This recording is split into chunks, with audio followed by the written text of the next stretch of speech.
Hey everybody, wake up. This is Wake Up with Mark Joyner, episode number 48. Today we're going to talk about how to deal with those days when you got to push hard after a sleepless night.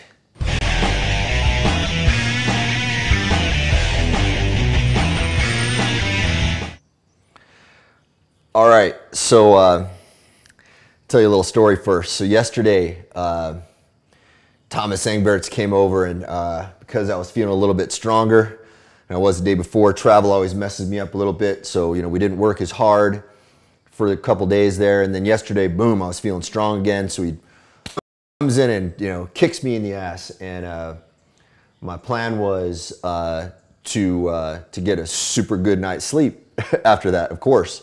I ate a bit of extra food. I even passed the point where normally I just, the diet I'm on right now, I eat until my body tells me to stop eating, and I don't count calories. I haven't counted calories in years. I'm at a point where I want to listen to my body, right? So this time I pushed myself a little bit past that point because I know, my legs are going to be decimated, right? So after that, something kind of tragic happened. And I ain't gonna tell you what it is, and I ain't here asking for your sympathy about it, so please don't write under there, "Oh, Mark, I hope everything is okay." It's not about that. Doesn't matter whether it's a personal thing or a business thing, or maybe it's a friend who needed some help, but something happened. Kept me up. I had to, be around some people, that, needed some leadership and guidance. I needed to provide that. I needed to provide a steady hand for some folks, and kept me up way past my normal sleep time. I like to sleep super early. I like to be in bed at 8 p.m. on the weeknights at least, right? Fridays and Saturdays I might give myself a little more freedom, all right? I like to be up at 4 a.m., boom.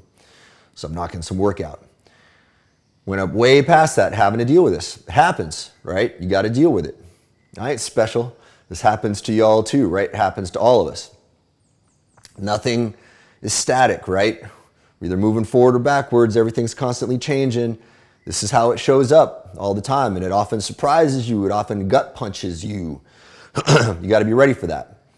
So I knew that today I still had to get up, and I got a lot of stuff I got to show up for. I got to knock it out of the park today, in fact, on a whole bunch of things. So what do? So there's a whole toolkit here that we can apply, and there's a whole bunch of ways that we could approach this. Now, one thought I had was, well, maybe I should just sleep in a little bit more. Well, here's the reason I didn't do that.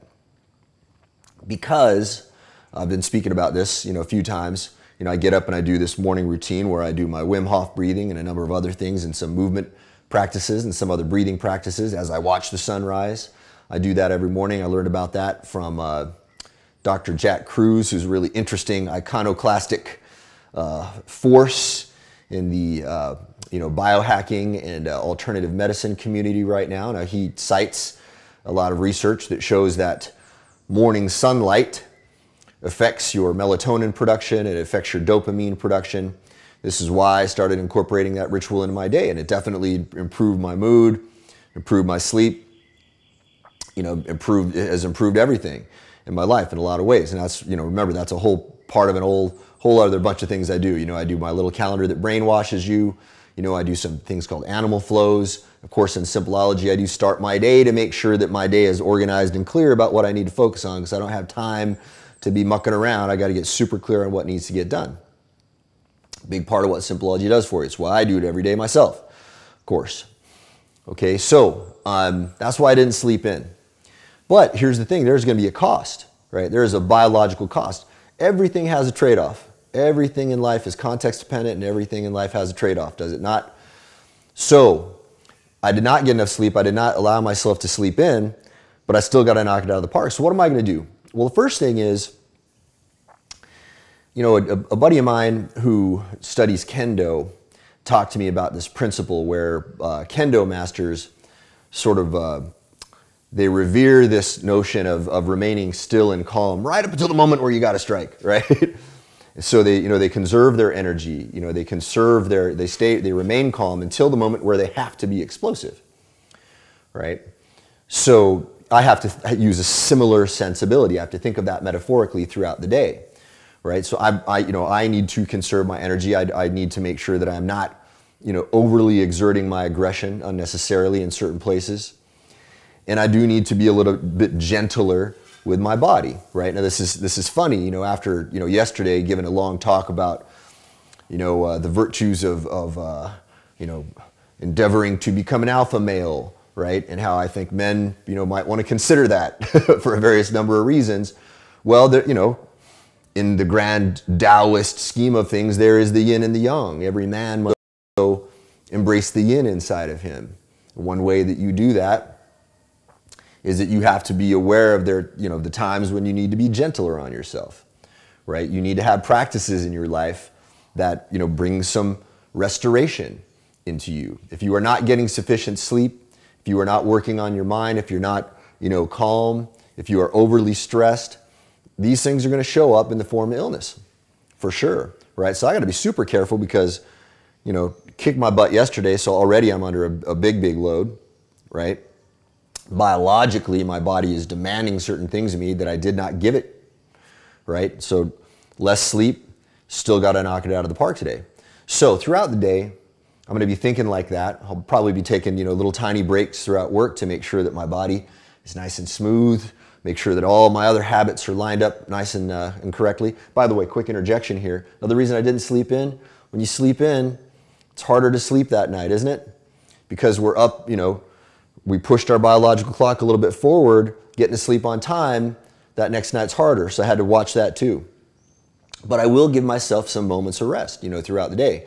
If I feel myself getting, kind of out of balance, I might do some meditation for 5 to 15 minutes. I might do some parasympathetic breathing. You guys might have heard me speak of that. One thing that we know about the body is that we can use breath as the gateway between the conscious and the autonomic nervous system. It's this beautiful thing. And we know that when we breathe in, it stimulates the sympathetic nervous system, and when we breathe out, it stimulates the parasympathetic nervous system. So there's this wonderful breathing practice where you breathe in for a certain count and then breathe out for twice that count.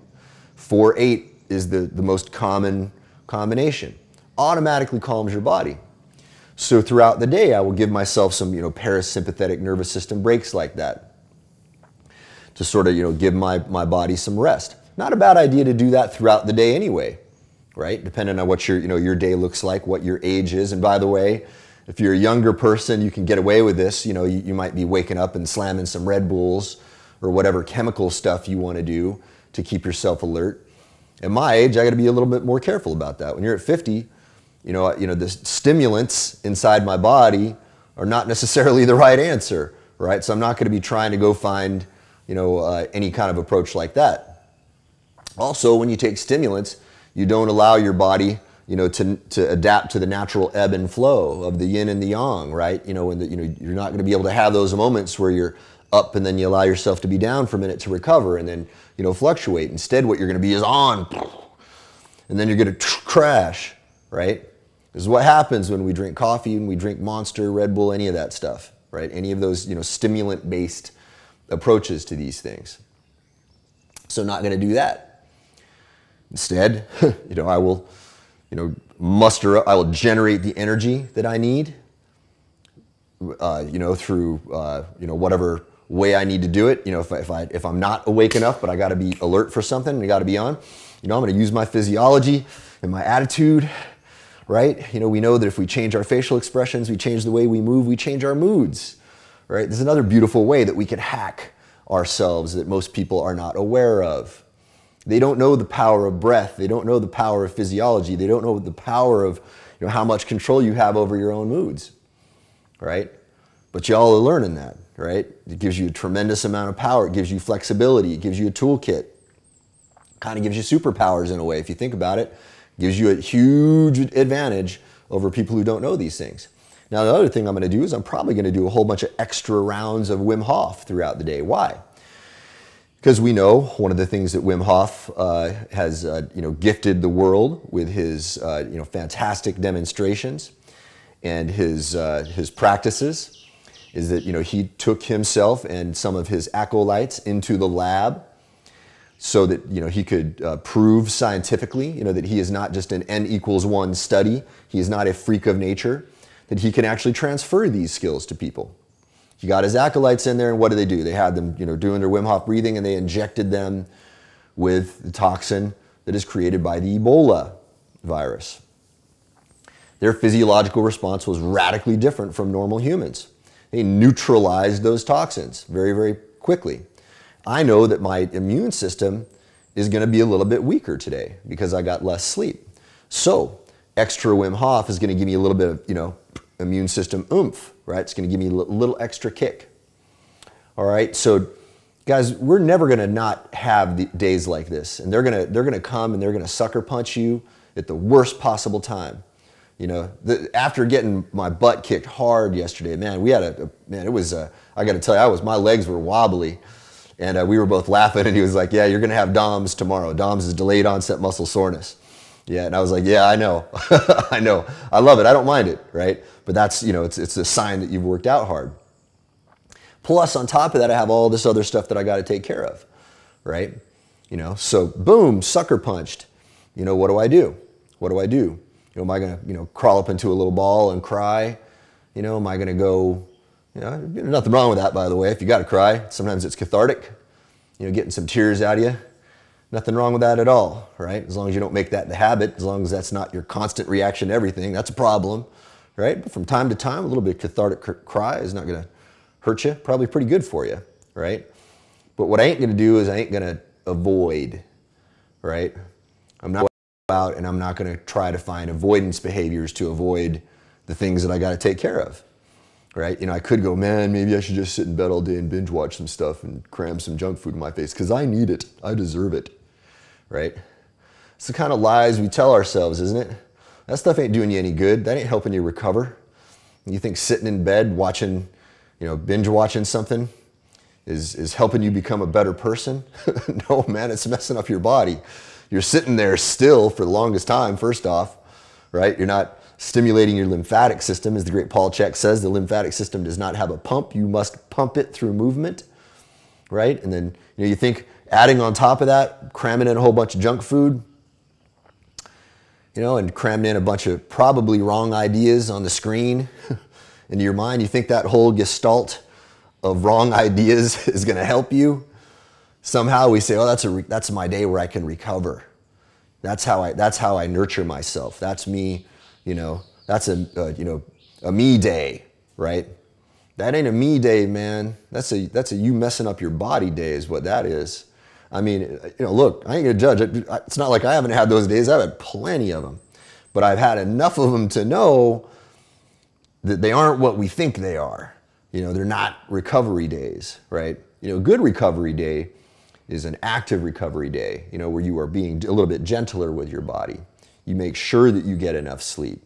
You are vigilant of making sure that you aren't getting overstimulated, right? You don't want to be walking around with rage and aggression all day, right? You don't want to be walking around holding in stress.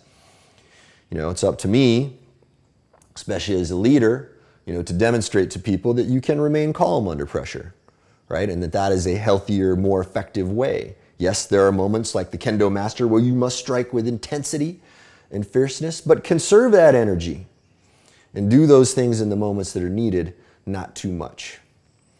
That's how I'm going to deal with it. Let's hear from y'all. I want to hear some comments from you guys. How do you deal with a night that is sleepless, but you still got to knock it out of the park? If you have better ideas, I want to hear them. You help me. Let's help each other. Right? It's not like I got this all figured out, and it's not like I'm ever going to get to a point where I do. The only reason I have been able to accomplish what I have so far is because I do listen to other people.